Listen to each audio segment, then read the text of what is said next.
And then first, cruel horror stood around me. I stood agape. Rises up the image of dear father. The image of the dear father rises up as I saw the equal-aged king, that's Priam, because of the cruel wound, exhaling life. Rises up deserted Crusa, that's Aeneas's wife, and the snatched away home, and the misfortune of small Iulus, his son. I look back and I survey what troops may be around me, all tired ones, deserted, and bodies with a leap to the ground they sent. So some of his soldiers committed suicide either by jumping to the ground or they gave weary bodies probably to the fires. And then this part here, they don't think that Virgil wrote it, so this bracket starts it off here. Now, to that point, or so much alone, I alone was surviving, so this verb is cut here with Timaeus. When, when I see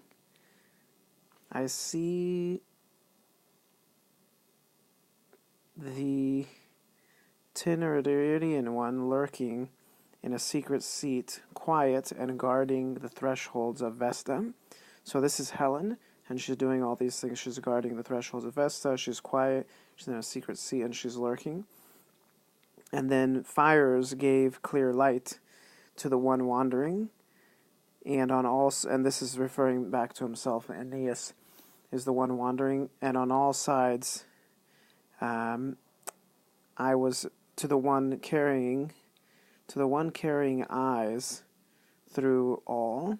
So Aeneas is surveying everything with his eyes. So these datives refer to Aeneas. So fires give clear light to the one wandering, and on all sides to the one carrying eyes through all things.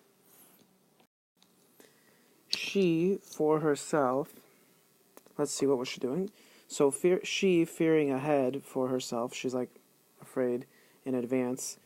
And what does she fear? She fears the hostile Trojans on account of the overturning of Pergamum, which is another name for Troy, and the punishment of the Greeks, and the wraths of the deserted spouse. So Helen is afraid of all these things. She is a common fury for Troy and the fatherland. Everyone hates her. She had given herself, she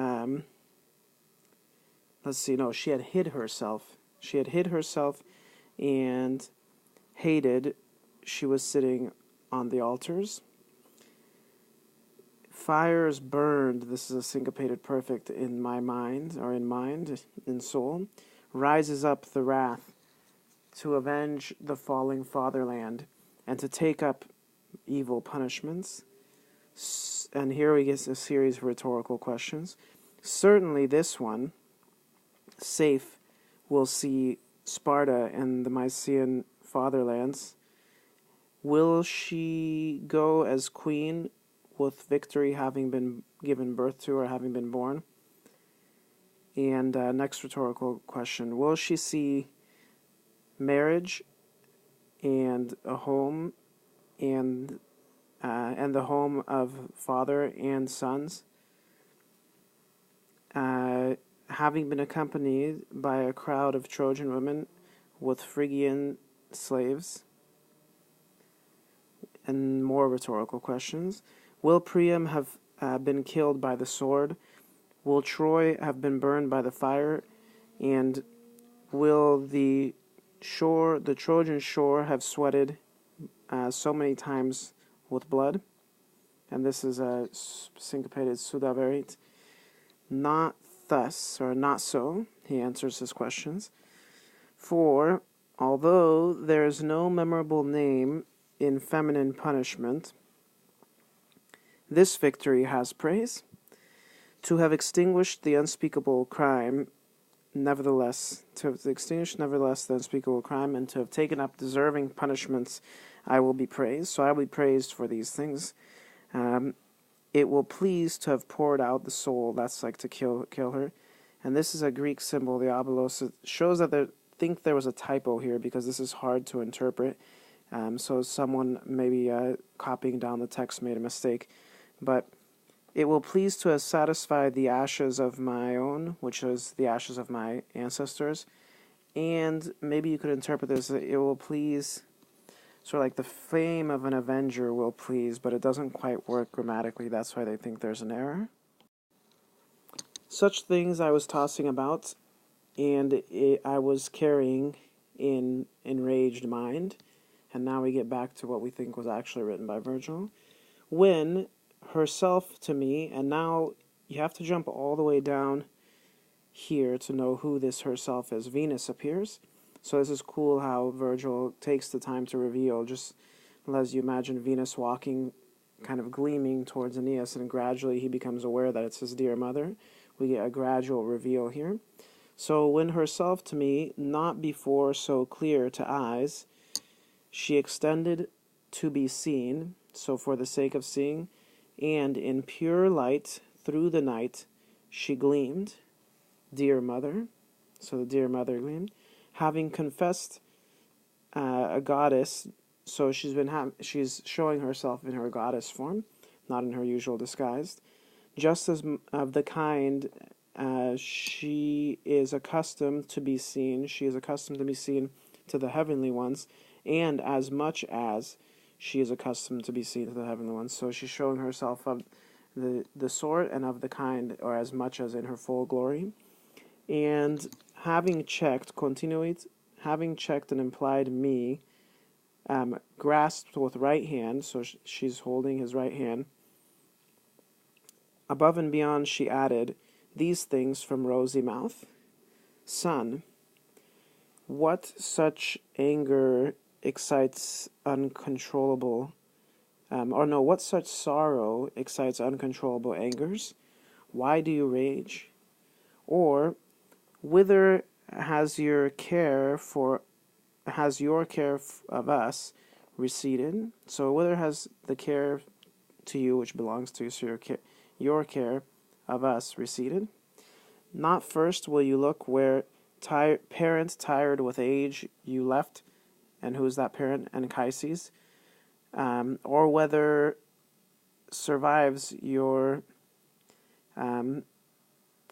spouse Creusa or boy Ascanius, all of which ones, on all sides, the Greek battle line wanders around, and, unless my care were to resist, already the flames would have carried, and the hostile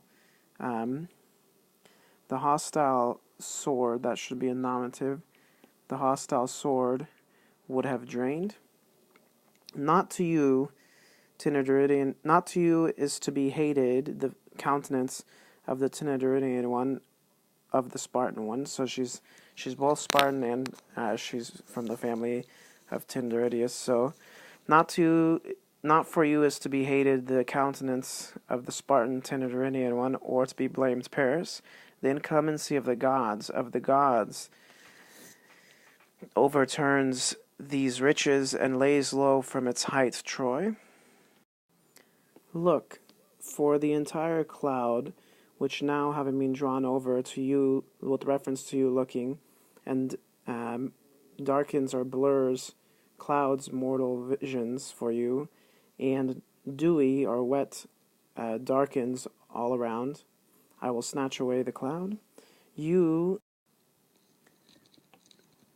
look, for the entire cloud I will snatch away, which now, having been drawn over, like your eyes, with reference to the one looking, Aeneas is the one looking, darkens mortal sights for you, and dewy all around it clouds, I will snatch away that cloud.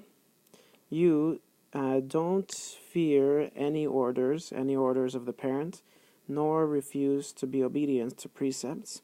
Here, where you see scattered masses and crags overturned from crags, or rocks overturned from rocks, and billowing smoke with dust having been mixed in, Neptune Neptune shakes the walls with great trident, and he also shakes the foundations, having been moved down.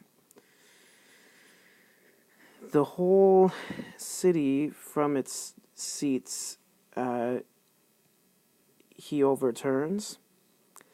Here, Juno, most cruel, the Saiyan gates as chief holds, and raging she calls forth an allied battle line from the ships, having been girded with iron. Now, or already, the Tritonian palace, the Tritonian palace sits in the highest, or dwells in the highest citadels, and she sits in a cloud, gleaming with the cruel Gorgon, which is her symbol. The father himself, as in Zeus, supplies to the Danaans, the Greeks, courages and favorable strengths, favorable powers. He himself sustains the gods against Dardanian, against Trojan weapons. So Zeus himself incites the gods against Trojan weapons. Snatch, son, flight. Take up your flight, son, and place an end to this labor. Never will I be absent, and I will establish you safe in the fatherland threshold.